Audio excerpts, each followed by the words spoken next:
ಇದು ಸಾವಿನ ಸತ್ಯ. ನನ್ನ ಸಾವಿಗೆ ನಮ್ಮ ಬಾಸ್ ಸಾಲಿ, ನಮ್ಮ ಬಾಸ್ ಮನೆ ಕುಟುಂಬಕ್ಕಾಗಲಿ ಅದ್ಯಾವುದೂ ಇಲ್ಲ.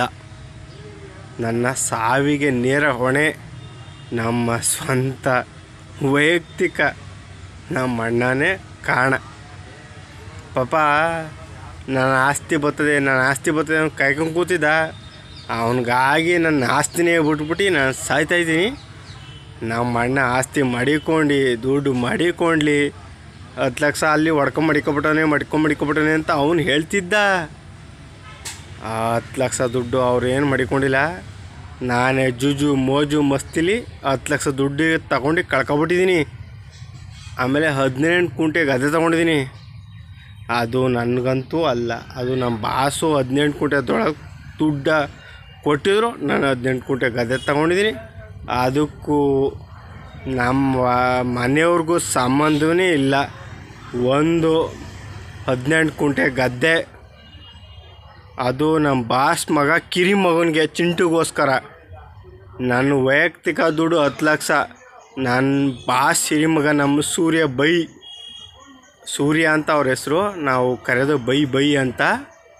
ಅವ್ರಿಗೋಸ್ಕರ ನಾನು ಕೊಟ್ಟು ತ್ಯಾಗ ಮಾಡ್ತಾಯಿದ್ದೀನಿ. ತ್ಯಾಗ ಬೇಜಾರು ಮಾಡ್ಕೊಬೇಡಿ. ಅದು ಅವರು ನನಗೆ ಸಾಲ ಪಾಲೆಲ್ಲ ಕೊಟ್ಟಿದ್ರು. ಪಾಪ ಅವರು ಹಿಂದೆ ಮುಂದೆ ನೋಡಬಾರ್ದು.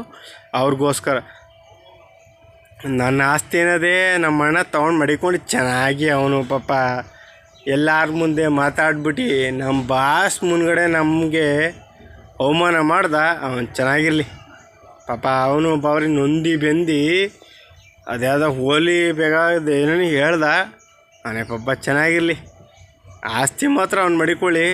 ನನ್ನ 18 ಕುಂಟೆ ಜಾಗ, ನನ್ನ 10 ಲಕ್ಷ ದುಡ್ಡಿಗೆ ಮಾತ್ರ ಅವನು ಯಾವ ಕಾರಣಕ್ಕೂ ಬರಬಾರ್ದು. ಇನ್ನು ಏನದೇ ಅವ್ನು ತಗೊಳ್ಳಿ ಪಾಪ. ಅವನು ಅವ್ರಿಗೆ ಹುಟ್ಟಿರೋನು ಅವ್ನು ತಗೊಳ್ಳಿ ಸಾಕು. ನನಗೆ ಇನ್ನೇನು ಬೇಡಿ. ನಾನು ಹೆಂಗೋ ಇರೋಗಂಟ ಬದುಕಿ ಚೆನ್ನಾಗಿ ಸುಖ ಸಂತೋಷ ಎಲ್ಲನೂ ನಮ್ಮ ಬಾಸ್ ನಮ್ಗೆ ಕಾಪಾಡೋರೆ. ನಮ್ಮ ಬಾಸೇ ನನಗೆ ಜೀವ. ನಮ್ಮ ಬಾಸ್ ಬಿಟ್ಟು ಇನ್ಯಾವ ಮಗನಿಗೂ ನಾನು ತಲೆ ಕೆರೆದಾಡ್ತಿಲ್ಲ. ಈ ಸೂಳೆ ಮಗ ನಮ್ಮ ಅಣ್ಣವನು ಬಂದ್ಬಿಟ್ಟು ನನ್ನ ಪ್ರಾಣವ ತಗೋಬಿಟ್ಟ. ಅವನು ಚೆನ್ನಾಗಿದ್ಬಿಟ್ರೆ ಸಾಕು ನನಗೆ.